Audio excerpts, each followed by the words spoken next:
Hello, and welcome to day 19 of Fun with Cheese. And a fun day it's going to be, let me tell you.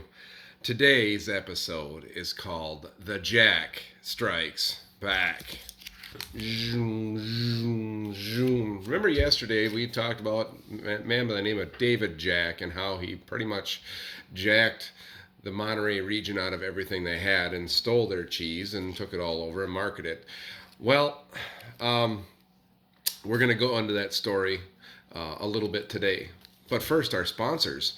Today's sponsors are the Wisconsin Dells Original Ducks, founded in 1946 and carriers of our Auburndale Original Veterans Trip.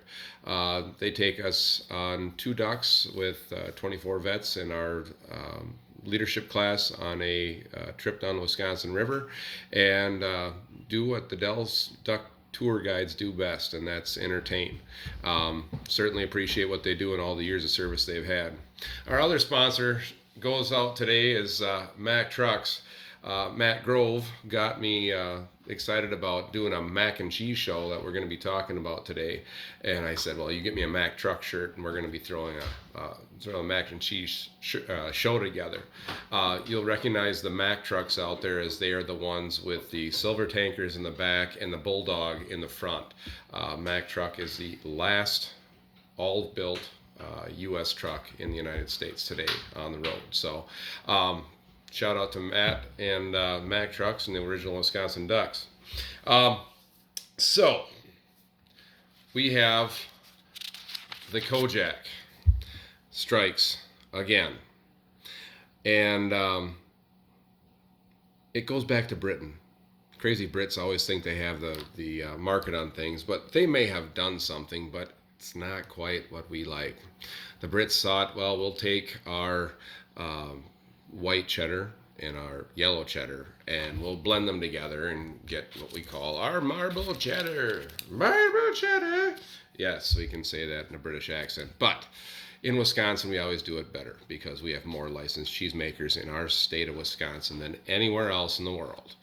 And so the cheesemakers got together and a couple ideas. I couldn't find any as far as origin, but Kojak as we know it had its origins here in the state of Wisconsin. And they put Monterey Jack, which had a kind of a bland flavor, and Kojak, Colby, which has a very sweet and salty flavor, very similar textures, put them together to give us a really cool snack stick. Or the block of cheese. We've been rather busy today. This was a 1.5-pound block of Kojak. Kojak, once again, is going to have a very crumbly texture, which means it's very young, served best when it's young. It has a very interesting flavor. It's just very sweet, and if you are not a sharp cheddar person, Kojak is the way to go. It has high fat, high melting, and a good melting point, which makes it excellent for cooking. We made mac and cheese today, and the stovetop version I did turned out like this. I didn't have shells, but I used bow ties, and the kids loved it.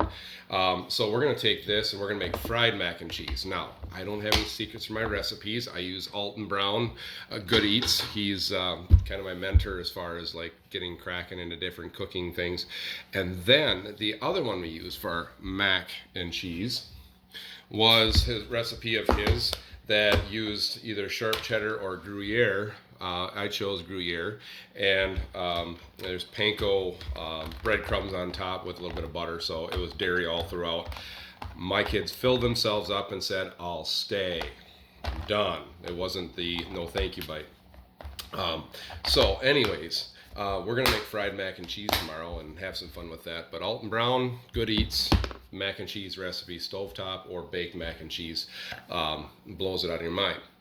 The other thing I wanted to bring to your attention was if you're going to go buy this stuff, some people call it Kojak, some people call it marble, some people call it marble jack.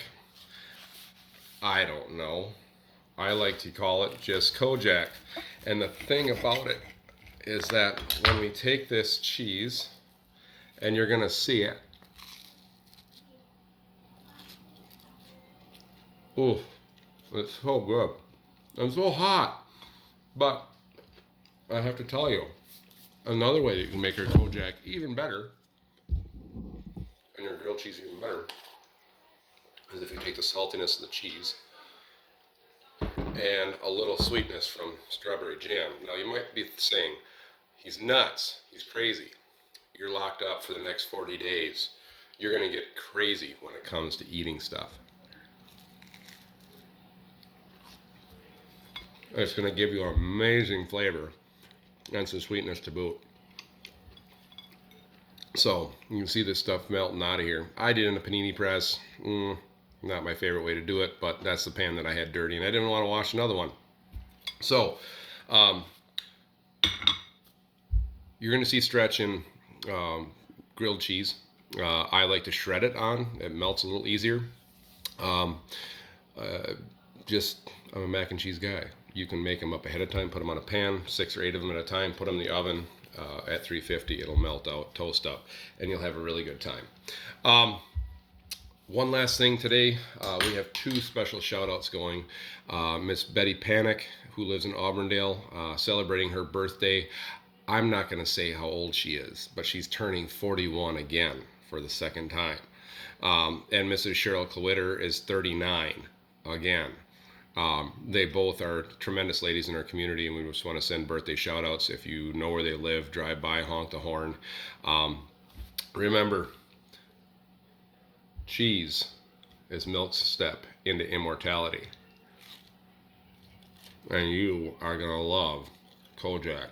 Go out and buy some, try it. It's delicious. You can't beat it. Have a good day. We'll see you for Polka Sunday tomorrow. Jeff Hines, you better have some good stuff. I'm requesting turtles and fish. If you don't, I'll play it for you tomorrow. Take care. Enjoy your cheese.